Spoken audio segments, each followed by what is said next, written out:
फाँसीमा त्यो डडेलोमा तिमी खाक बन्दैछौ भ्रष्टहरू।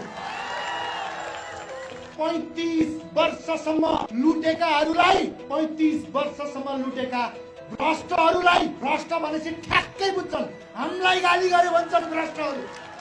ती भ्रष्टहरूलाई पाता कसेर जेलमा हालेर जेलै भित्र 10 दान बैतरनी गर्ने भन्छ। 10 दान बैतरनी जेल भित्र गर्न मन छ। जसरी लागेका छौ नि त्यो व्यक्ति निर्भीक छ, निडर छ। त्यो व्यक्तिको मुटुमा रगत होइन तेजाब छ। त्यो तेजाबले तिमीलाई जलाउँछ, तिमीलाई गलाउँछ। अभियान रोकिँदैन। यो अभियान यो बीचका 35 वर्ष अकुत कमाएर सम्पत्तिका उन्मादमा मातेका भ्रष्टहरूको अकुत सम्पत्तिको त्यो राष्ट्रिय ढुकुटीमा ल्याएपछि मात्रै रोकिनेछ। यो देश बनाए पछाडि रोकिनेछ। हामीले यिनीहरूका वर्षौंदेखि लाइन बसेका खै के भनौं भन्न त घाँटीसम्म आएको थियो, अलि मिल्दैन। त्यो प्रदेश सभा हकिकता लगेर भर्ती गर्ने गरेका छन् नि, राष्ट्रिय भेला मार्फत प्रदेश सभा खारेज भनिदिएका छौं। यो पुराना दलहरूले झुटको राजनीतिक देखाएर जनतालाई फसाउने षड्यन्त्र गरिरहेको छ। अब त्यो खेल सक्नुपर्छ। हामी यसलाई रोक्नुपर्छ। म रोक्न पनि यहाँलाई अनुरोध गर्न चाहन्छु। यसको लागि लड्न पनि म यहाँलाई अनुरोध गर्न चाहन्छु। यो देशको चौथो ठुलो पार्टी बनाउँदै रवि लामिछाने यो देशको उप प्रधानमन्त्री र गृहमन्त्री बनाइयो। त्यो लहटाइयो। उनीहरूलाई हेक्का छैन।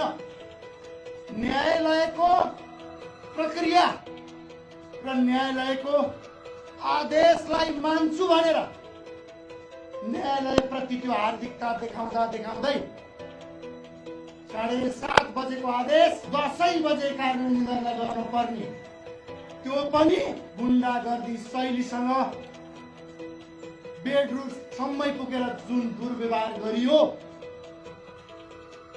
तन्त्रका बारेमा धेरै बहस गर्ने गृहमन्त्री बुढा नीलकण्ठबाट मन्त्र सिकेर आएका गृहमन्त्रीलाई म खबरदार भन्न चाहन्छु। त्यो शैलीको म निन्दा गर्न चाहन्छु।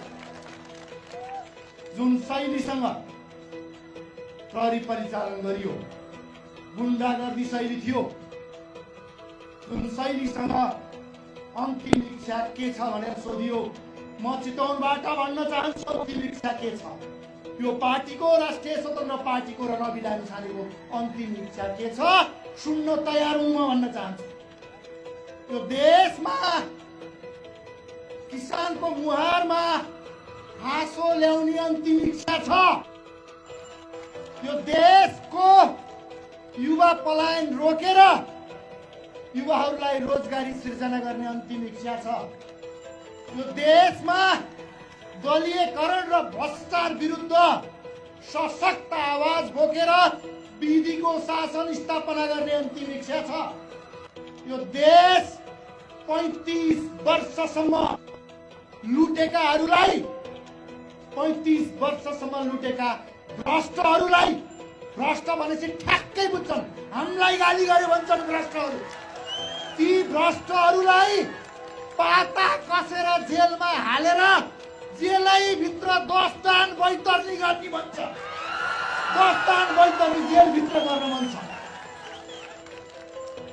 भ्रष्टहरू आज एकजना व्यक्तिका पछाडि जसरी लागेका छौ नि त्यो व्यक्ति निर्भीक छ, निडर छ। त्यो व्यक्तिको मुटुमा रगत होइन तेजाब छ। त्यो तेजाबले तिमीलाई जलाउँछ, तिमीलाई गलाउँछ। चितवन हो।